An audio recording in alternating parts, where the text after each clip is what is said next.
4 முட்டையில் வெள்ளைப்பாக காய்ச்சி, ரொம்ப பாக காய்ச்சாம லைட்டாக வெள்ளை காய்ச்சி இந்த மாதிரி மிக்ஸ் பண்ணி வச்சுக்கணும். அதுக்கப்புறம் ப்ரெட்டு அதை அப்படியே லைட்டாக அப்படியே டிப் பண்ணி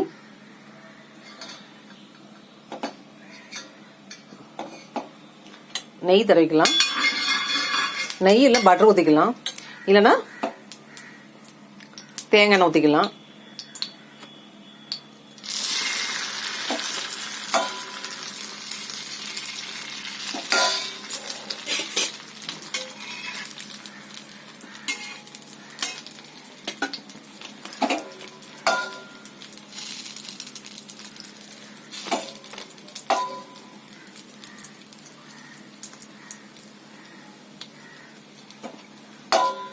முட்டையோட ஃப்ளேவர் நிறைய வேணும்னா அப்படி ஊற்றிக்கலாம்.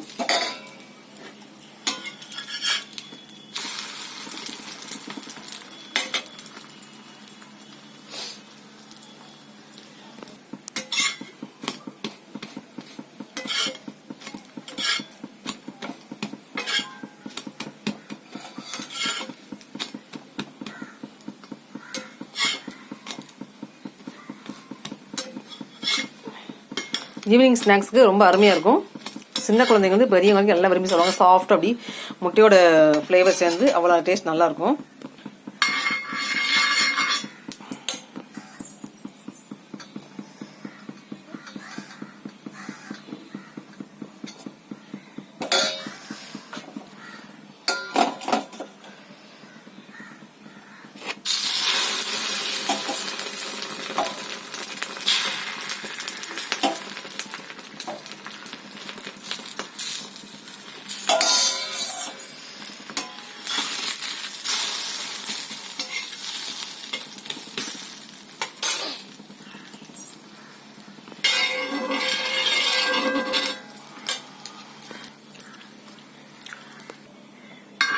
நெய்,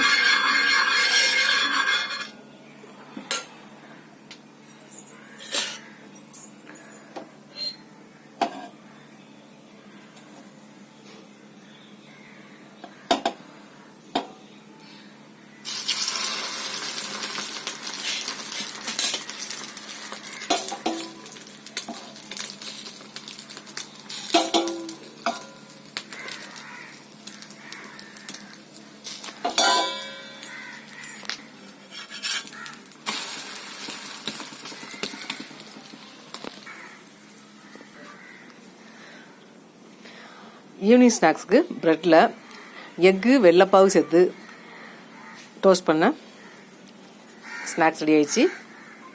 நீங்கள் இந்த மாதிரி செஞ்சு பாருங்கள். என்னோடய சேனலை ஓப்பன் பண்ணி பாருங்கள். சிம்பிளாக ரொம்ப டேஸ்ட்டாக இருக்கும். குழந்தைங்களாம் நல்லா விரும்பி சாப்பிடுவாங்க, பெரியவங்களும் விரும்பி சாப்பிடுவாங்க. அதெல்லாம் சுட சுட சாப்பிடணும், ஆறி சாப்பிடக்கூடாது. அந்த முட்டையோட ஸ்மெல் வரும். சூடாக செஞ்சு உடனே சாப்பிட்றணும், அவ்வளோதான். தேவையானாலும் செஞ்சு சாப்பிட்டு எக்ஸ்ட்ரா செஞ்சிக்கக்கூடாது. சுட சுட அப்படியே தேவையான செஞ்சுட்டு அதோட முடிச்சுக்கணும். அப்படி சாப்பிடக்கூடியது தான் இந்த ஸ்நாக்ஸ்.